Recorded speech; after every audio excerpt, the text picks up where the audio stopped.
All right, today we're going to talk about the behavior of waves. So here we go. Let's get started.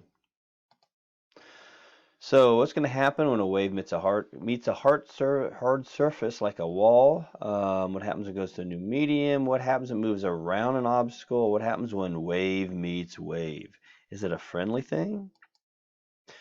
So first of all, what happens when wave hits a hard surface? Well, there's a reflection. So when you're AP2, you can have all kinds of reflections when you talk about mirrors and optics and how do you make an image, and you can change where the image is located depending on how curvy a mirror is. So you're going to look at what happens to waves when they reflect off of boundaries like a hard surface. Okay. So what happens is it doesn't change the speed. Remember, the only way to change the speed of a wave is you have to change the medium. Not changing the medium if you're bouncing off of something. You're still traveling through the same material. You're just reflecting off of something. So the speed doesn't change, nor does the frequency. So when light hits a mirror, it doesn't change color. Sometimes you can have mirrors that absorb certain colors, depending on the pigment within the silvery stuff on the back of a mirror. But it doesn't change speed or frequency of the wave. But the wave can be flipped upside down. For example, let's say if we have a transverse wave coming in. So if you have a transverse wave coming in, as soon as you hit a hard surface like this, notice it inverts. Okay? But if a wave hits something that's not a hard surface, it's like a free end reflection over here, not a fixed end reflection, you notice it reflects right back on itself. So it's important to understand reflection upon what medium you're hitting. It's a very hard substance over here, something that's more dense than the medium you're already in. You're going to get an inversion. Same thing even on a longitudinal wave. You got a pressure coming in, as soon as it hits this, it's coming off as a refraction, just the opposite thing. So instead of a peak coming in, reflected back will be the trough. Now, if a wave hits something that's a lesser dense medium over here, it actually reflects back on itself. So a common thing where you see this is in musical instruments. Like sometimes you have some instruments that are considered open on both ends. In some cases you have them closed on one end. So if you have a wave that hits the closed side of the instrument, it inverts upon the reflection. But if you hit something open like the open air, like the bell of an instrument, if it's a brass instrument, there's actually a reflection. Even though it doesn't seem like there's a boundary between inside the tuba and outside the tuba, there actually is. But it's a lesser dense medium, so it reflects back on itself. And what kind of resonant frequencies you get within that instrument depend on whether it's open at both ends or open at one end. So it really does matter what kind of medium you're hitting over here. So very solid, it reflects back inverted, but not very solid, less optically dense for light, or just a lesser dense medium for mechanical waves. It reflects back on itself. Okay, so another R word. We're doing a lot of R words today. So first one is a reflection. This is another word, but it's refraction. It's when we're actually going to bend something. So it happens when you have a new medium. So whenever a wave hits a new medium, well, remember, by changing the medium, you change the speed of the wave. So the speed will change. Frequency will not change, but if the speed changes and the frequency doesn't, that must mean the wavelength actually changes along with the speed. So if you slow down, it's going to be a shorter wavelength. If you speed up, it's going to be a faster wavelength, or a longer wavelength rather. But it bends because it enters a new medium and either speeds up or slow down. But it only bends when it comes at an angle. If it goes on head on, there's no bending. There's just slowing down or speeding up. Poor Hemplo. So here you got a car in pavement. Hits this thick sand. Well, you tend to slow down in this medium. So this medium the car can't travel quite as fast in this sand. Okay, in this loose sand. So all that happens with the wave that goes from fast medium to slow medium, it just slows down. So when light actually hits a medium, because it doesn't need a medium, it actually slows down in the glass and speeds up when it comes back out. But what happens at an angle? At an angle, this right car of the tire slows down first when it hits the sand.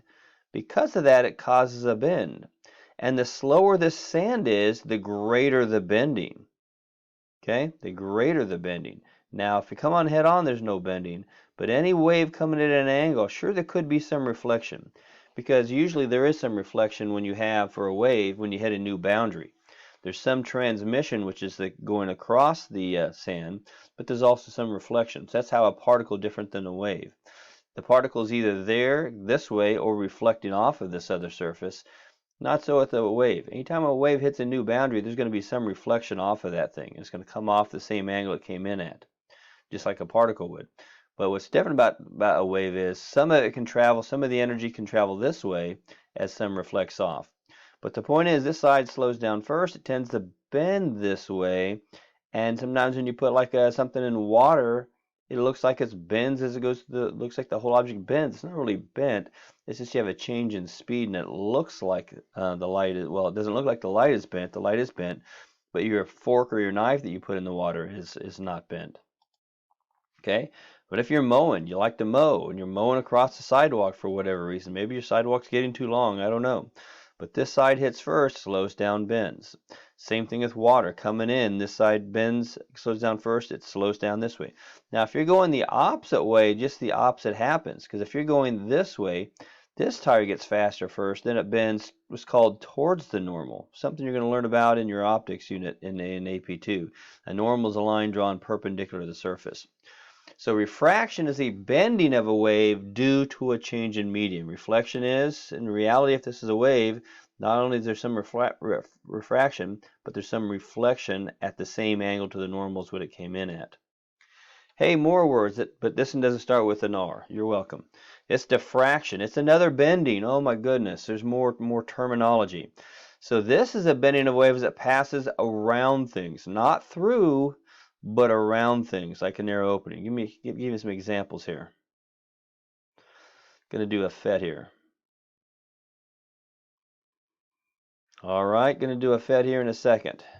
And here we go. It's coming up. It's the circle of death. Hopefully it's not the circle of death coming up. Wow, the internet's a little slow here. I guess everybody's on their devices this morning, slowing me down and doesn't know I'm doing lessons or something.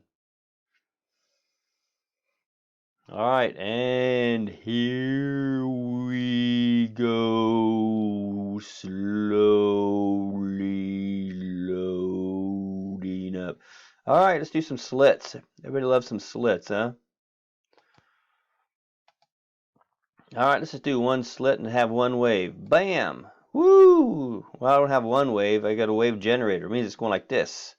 It's sloshing some water. You're looking at the top of the water. It's big. This is the peak. This is the trough. There's the peak. There's the trough.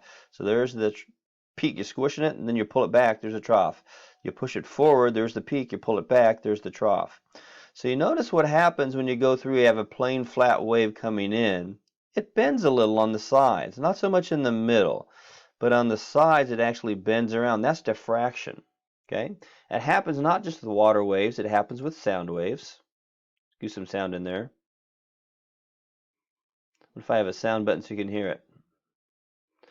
Well, so in other words, it looks the same. It doesn't. Now this is a longitudinal wave, so it's not really the peak and the trough, peak and the trough. It's the squish and the unsquish, the squish and the unsquish, the compression and the rarefaction. But the same thing happens. You get a little bending over here. That means you don't have to be standing right in front of this to hear this. You could be off to the side. Even if the speaker was right here, you could be off to the side and you would still hear it because it bends around this thing. Hey, let's try some light. Okay? So there's your green light coming through. So light actually travels as photons. So you don't actually see it like this, but it still behaves like this. So you get some bending of the light through this thing. Now, light is a really small wavelength. We're talking about in hundreds of nanometers. Not even a full micrometer in wavelength.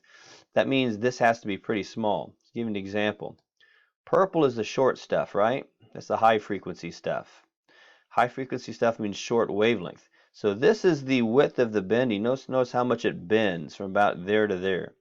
Now compare this bending of how much you see on the purple compared to the red end.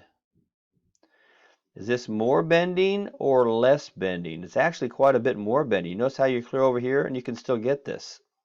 Even clear off onto the side, you can get some of this red light. Even though you're not seeing the red light, if this is small enough compared to the waves, you get more bending. So the moral of the story is the longer these wavelengths compared to the opening of this, the more bending there is. The shorter the wavelength, the less bending. So you're going to use this in your optics when you get to diffraction, because that's how you know how the size of things. You can actually go back and calculate the size of this opening by the width of this thing right over here.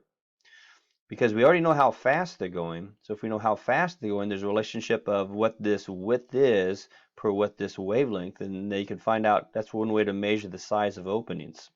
It's another example, but you're going to get into that. Well, we're going to get into the interference stuff in a little bit. Okay, so more on that in a moment. Let's head back to your diffraction over here. So fraction is bending a wave as it moves around something, but not change in medium. Change in medium bending, that's the refraction. That's how your glasses work. You have a different optical density of your glasses that changes the speed of the light coming in, and it redirects light and it can bend light. That's refraction. Diffraction is not changing medium, it's just bending around things. Okay, so here's the example I just showed you. Waves coming in, they tend to bend around, so you could still get some of the wave clear over here even though you're way away from the hole. So the moral of the story is, even with radio waves or any kind of wave, waves can bend around things. The lower the frequency, the easier it can bend around things. I didn't show you this, but the higher the frequency, if it's a really super, super high frequency for this opening, it actually comes out as a ray pretty much. There's less bending. So the shorter this wavelength per this opening, if this opening is way bigger than the wavelength, it actually comes out more like a ray. It doesn't really bend or diffract much around the corners. But sound can bend around a building, especially the low stuff. Even radio waves can bend around things. But the lower the frequency, you tend to have more of the bending. Higher the frequency, it acts more like a ray and there's less bending. Alrighty. So now we're going to talk a little bit about interference. What happens when one wave meets another? We're actually going to stop here and continue on with the next one, because I want all the interference stuff to be together on one video. Okay, so coming back in just a moment.